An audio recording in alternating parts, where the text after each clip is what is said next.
Et tu disais aussi par rapport à la psychologie, en fait, Ouais, c'est aussi quelque chose qui t'a animé depuis toujours. ouais, Est-ce qu'on pourrait refaire aussi de la même façon un peu le parcours ouais, carrément. de cet intérêt? Je vois, ouais, ouais. Ça, je pense que c'est pré-ado, où j'écrivais énormément. Mmh. Et c'était des sortes d'inspiration dans mes recherches, du sens de la vie, et j'écrivais énormément. Tu quoi? Alors j'écrivais en fait des sortes de comme des guides de vie en fait.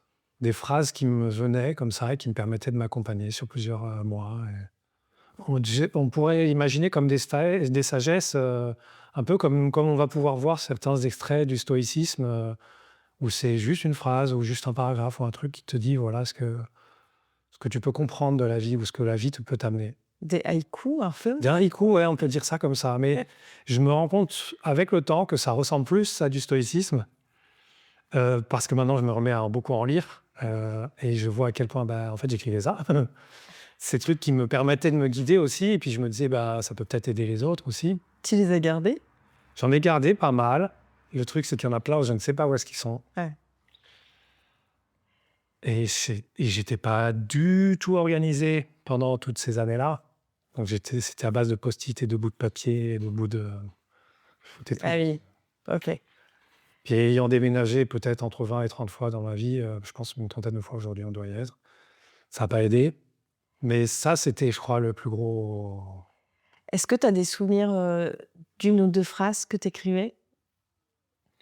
Et j'ai, écrit un truc où en fait, c'était pas moi qui l'avais écrit, et je comprends pas si je l'avais déjà vu intérieurement ou pas, ou si je l'avais déjà lu peut-être il y a longtemps avant, mais par exemple, c'est pas ce qu'on vit qui fait ce qu'on fait, mais ce qu'on en fait.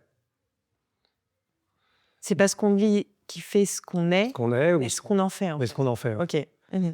Et ce que tu peux vivre, peut très bien ne pas du tout t'impacter, comme te transformer, même si c'est un petit truc. Est-ce que c'est ce que tu vas faire de ton expérience? Mmh. Et ça, en fait, ça a déjà été écrit, mais quand j'ai retrouvé ces écrits-là où j'étais, ouais, pré-ado, je ne sais pas si je l'avais déjà lu ou c'est aussi bon, ça vient aussi à une autre philosophie qui est que les choses se vivent enfin, les humains vivent, les choses à plein d'endroits dans le monde au même moment.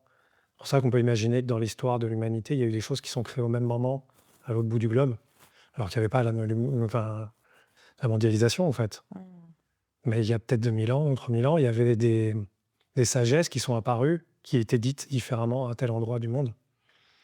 Et il peut y avoir ça, la même chose, quand dans une époque, plusieurs gens vont se mettre à créer des choses qui se ressemblent sans s'être connectés. Alors je dis ça après sur ce truc-là, mais peut-être je l'avais lu, tu vois, mais il y a des choses comme ça où j'ai retrouvé, je me suis dit, mais sur le stoïcisme, quand je lis, il y a clairement des choses que je n'avais pas lues, hein, et qui rejoignent mon courant. Donc pour moi, il y a, et ça c'est une chose qui est très importante pour moi dans Holismo, c'est qu'il y a un ADN de l'humanité. Ça, c'est quelque chose que je voudrais vraiment alimenter dans le projet Holismo. C'est l'ADN de l'humanité, en fait. Alors ça paraît immensissime, hein, évidemment, ça, en toute modestie, hein. Il y a déjà eu tellement de courants, qui Ça, ont été là-dedans, quoi, mais bon, là, pareil. on y reviendra. Parce que ton but, c'était quoi, en fait? C'était tu voulais partager, ta pensée? C'était quoi le Ouais, but avec ce texte, en fait? partager ces pensées-là, de voir à quel point ça semble une sagesse qui apaise l'intérieur profondément. Certains textes, que ce soit une phrase ou un livre, euh, profondément intérieurement, ça vient toucher un truc. Et à chaque fois que je sentais ça, je me disais, il faut le partager.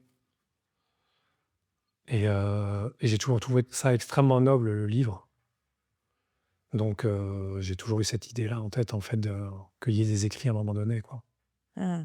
C'est un peu partager, une sorte de philosophie de vie, mais aussi, ouais, quelque chose qui puisse faire écho, ouais, comment tu C'est partager une philosophie de vie, peut-être des choses qu'on réalise soi-même pour dire: «Ah voilà, on peut communiquer ça, transmettre ça». Qu'est-ce qui me pousse à faire ça? Je sais que j'ai besoin de transmettre. Je suis quelqu'un qui a, quand j'essaie de faire le point sur mon âme, c'est une âme qui explore, et c'est une âme qui transmet aussi. C'est pour ça que la pédagogie m'a toujours et l'éducation, c'est des choses qui m'ont toujours énormément, intéressé, passionné. Transmettre, ça me paraît tellement important et qu'on réinvente ou pas l'eau tiède, c'est pas trop la question au final. Parce qu'à un moment donné, je me disais: «Oui, mais il faut absolument être original, sinon ça sert à rien, ça a déjà été dit». Mais ça, au bout d'un moment, on traverse ce genre de choses et ça mûrit et avec le temps, on se rend compte que c'est tellement important. Quelqu'un, même s'il va nous redire quelque chose, parfois ça va à ce moment-là, ça va faire tilt. Peut-être avec ses mots à lui, ça va faire tilt chez toi. Tu auras déjà entendu ce truc-là. Mais peut-être dans cet espace-temps ou avec ces mots-là ou avec cette vibration-là, ça va pas percuter. Et c'est ce qui fait que je me dis vraiment que c'est une bonne chose d'aller partager du coup. C'est une bonne chose d'aller transmettre. Et qu'un savoir, il est pas forcément hiérarchique. On n'est pas obligé de dire, «Moi je sais».